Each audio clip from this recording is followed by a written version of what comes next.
Hi guys, welcome back to the channel. Today I want to talk a little bit about childhood trauma and your core belief system. Now, for those of you that may not know or aware that a lot of your habits and your routine is what you picked up on throughout your whole life, your childhood, and the way that you see yourself or what you believe is an example of how your life is portrayed as you're growing up. If you do not have that understanding and that self-awareness to really understand why you think the way that you do, I think it's a really good subject to touch base on because a lot of people are unaware of their actions or what they're doing. Like for instance, I saw on Instagram the other day where a post was like, a lot of people know what they're doing, but that's not necessarily the case because people genuinely may not understand their actions. They might not understand their routines, their habits. And I think that's where we should give people some grace because not everybody can be as self-aware as the next person. Maybe they're not there in their own journey to really understand and have that discernment from how their actions are impacting their own future, their own life, their own decisions, the relationships with people around them. But I do believe in holding people accountable, especially when we are approaching our adult years, because there comes a time where actions are unexcusable at a certain age. Like you have to be willing to change and understand why you are the way that you are. And it's not necessarily a bad thing. A lot of people may have had experiences when they were young that might have impacted how they act in the future. And understanding that and learning and healing from that is very important as you grow. It's all a part of your growth and your journey. And when I talk about core belief systems, I'm more so talking about the people that may struggle with self-doubt, fear, anxiety, self-sabotage, negative self-talk, and overall has a very negative perspective of themselves. That is your core belief system. That was all of these things that you picked up on as a child. Oh, I'm not good enough. I'm not this. I can't amount to anything. You might not have had the best examples growing up from your parents. Of course, give them grace as well. Yes, they're adults, but it's also their first time living also. So it's just really understanding and having that kindness and compassion towards others. And if you may see someone struggling in a certain area, try to genuinely help them become a better version of themselves, because that's all a part of the journey as you're growing, is you're sharing with other people, you're encouraging other people's growth and allowing people to see the best in themselves that you might see in them. Because a lot of us can have a negative perception about ourselves, but have so much hope and faith in, our children and our friends and our families, and just recognizing their potential, but kind of not realizing your own. And understand that how you talk and how you perceive yourself is not the same that you would perceive your best friend, or how you would talk to your best friend, or how you would talk to your child, or how you would talk to certain people in general. You may be very kind to others, you may uplift others, you may give great advice to others, but you're not pouring into yourself. And you can't do that. You have to give yourself the same love that you're giving everybody else, because again, this is your home. You need to nourish it, you need to encourage it to grow so that you can flourish. And going back to what I was saying before about your childhood, it's really understanding what happened to you during that time and how you can overcome whatever may have happened to you, whatever belief system was told to you growing up. Like for instance, a family that's pouring into their kids, encouraging their kids, actively paying attention to raising a child in the best way possible. And this is why I say that it's very important to heal first before having a kid. As you grow, it's your responsibility to change what you need to change about yourself, because nobody's coming to save you. Nobody's going to do it for you. But back to what I was saying.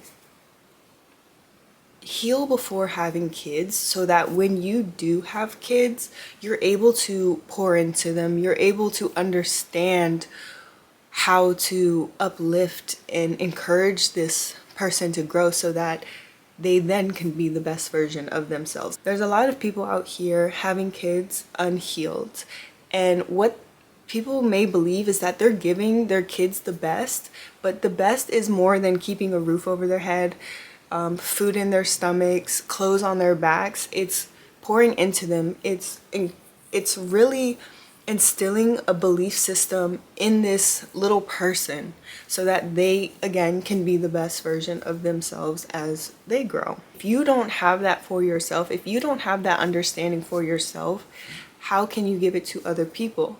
And this all goes into self-love, and why they say you have to love yourself before you can love anybody else, because you have to understand what it is to love, to give love, to receive love, and that way it builds better relationships with the people around you. It builds a better relationship for your kids, for your spouse, for your family, for your friends, and that is how you create a positive circle. Oftentimes we may outgrow people, and that's hard in itself, because if anybody is seeing you grow, they should be proud of that. They should be inspired by that. But there's a lot of jealousy and envy in this world that people aren't just going to see that through that lens, I should say. People aren't going to see through that lens. They're going to wish on your downfall. They're going to want to bring you down. They're not going to want to see you do better than them. And that's the tough part that comes with growing. And really, it should just encourage your circle and the people around you to do the same. And being that advocate or that role model to show that you are able to change your situation. You are able to change how you think about yourself. You're able to change your perspective. You're able to change. And a lot of people are just so comfortable with where they're at in life, and they don't understand that concept because, one, they never came to that self-realization themselves. They never had anybody tell them about themselves. And I will say, sometimes you need that person to tell you about yourself, because people can see you better than you see yourself. And that is so true. And I know it's told that we shouldn't always listen to what people think, but if you have someone who genuinely loves you, and this is a lesson that I learned, if you have somebody who genuinely loves you and they're going to want to see you be better, they're going to want to encourage you to be better. So it's not always narcissism. It's not always negativity. It's not always a bad thing if somebody is genuinely showing you your actions and trying to get you to grow or change from them, because that's very much a real thing too. But again, you just have to have that discernment, because narcissism is real. Manipulation is real also. So just having that discernment to see if this person is actually good for you or if they are holding you back. But these are all lessons that I've been learning on my own journey. I still have a long way to go within myself, but like I said, as I'm learning, I like to share my journey in hopes that it inspires and encourages whoever is watching this video, whoever is trying to do better, to become better and understand, though we all have our own journeys, it's all similar in a sense. And a lot of it is just coming to peace with who you are as a person, the mistakes that you've made, how you've grown from them, how you're going to change in the future. Because that's another thing I think isn't talked about enough in the journey or the wellness community, is sometimes you'll be put in a situation where you're back at square one. And it's frustrating because you've worked so hard to grow from a certain situation, and you can find yourself back in that situation. But again, having that understanding that you did it once, you can do it again. You are capable, you are strong enough, you can do it and you can overcome it. And most of the time, it's going to be even better than the first time because one, you've already built that foundation. You know how to move, you've learned your lessons, so that when you do get back out there or you do move on from that setback, you're 10 times greater. So again, a lesson that I learned being back in the same position that I grew so much or so far from, and just utilizing my tool belt and all the things that I've learned in my journey so that I can still flourish in certain environments, so that I can still encourage myself to get myself back out there, because once you know, you can never unknow. And that's the beauty of it. So if you're ever faced with a setback, but you've made way on your journey, you can always get yourself back, and always keep that at the forefront of your mind when things get tough, because healing and growing is not linear. It's, you know, peaks and valleys, what they call it, ebbs and flows, all of that good stuff. And that's life, but you just utilize what you've learned and keep it in your little tool belt so that you are able to overcome things quicker. You are able to get back on your feet quicker. You are able to, you know, truly grow. And I think that will show you how far you've actually come as a person, is how fast you can bounce back, how fast you can have that discernment, how fast you can change your perspective, how fast you can change your thinking, being back in an environment that, you know, may not have been the best for you, but you've grown so much, so you know how to make the most of it. You know how to thrive in it regardless. And I think that's very important. That doesn't get talked about often. That is very real. It's very real. You can definitely end up back in the same position, but you can still grow and move forward from it. And that's still growth within itself. So never feel like it's a setback. Never feel like, maybe it's a test. Maybe it shows you, you know, how much did you actually grow? And that's all you can really ask yourself, is always see things as an opportunity to grow when it's uncomfortable.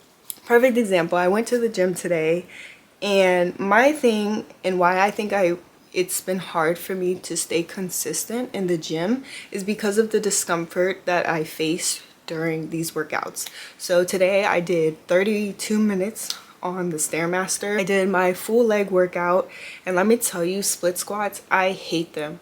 Hip thrusts, I hate them. They cause so much discomfort, but at the end of the workout, I'm happy that I completed it. I'm happy I pushed past that discomfort. And it's a way that I tell myself that this is me pushing past my own limitations. This is me pushing past my own, you know, comfortability. Pushing past that discomfort is truly rewarding because it's tough. And as you continue your consistency with going to the gym, that's when you'll see the results of your hard work. A disciplined body. And a disciplined body will bring you so much confidence. It will allow you to love yourself a bit more. You'll love what you see in the mirror. You'll love to see your hard work paying off. It's like, it's visually pleasing to see. And if you just apply that same perspective to your own personal growth within your mind, it doesn't need to just be physical. It could be mental, it could be spiritual, it could be financial, it could be anything. Once you pay attention to the things that you are trying to grow, it will flourish over time, of course, because that's it. It's a journey. It takes time. It's not overnight. And I will always reiterate that, because in a world full of instant gratification, that's what's expected. And that's just not the case, especially with social media. You may see everybody's journey. You will see how far they come, but you'll never see the hard work it took to get there. And often that's doing things that you don't want to do. And that's pushing past the discomfort, pushing past your everyday routine so that you can actually become better and you can actually change. And the discomfort is hard to face, but you'll feel so happy that you did it, and you can confidently say that I am growing, I am pushing past my own limitations, I am doing it even when I thought that I couldn't. And that's the only mindset that you should have in this journey is that, what can I do? What can I do? What can I do? And always uplifting and encouraging yourself and cutting out negative self-talk when you feel that old pattern showing up. Cut it out immediately. You're stronger than that. You have a lot more willpower than you think. You are in control of your mind and your body. Your mind does not control you. And once you understand that perspective, it will take you far. It will take you so far. That is all for this video. I hope you guys enjoyed it. If you like it, please give it a thumbs up. And if you like my content, don't forget to subscribe for more. Bye guys. Mwah.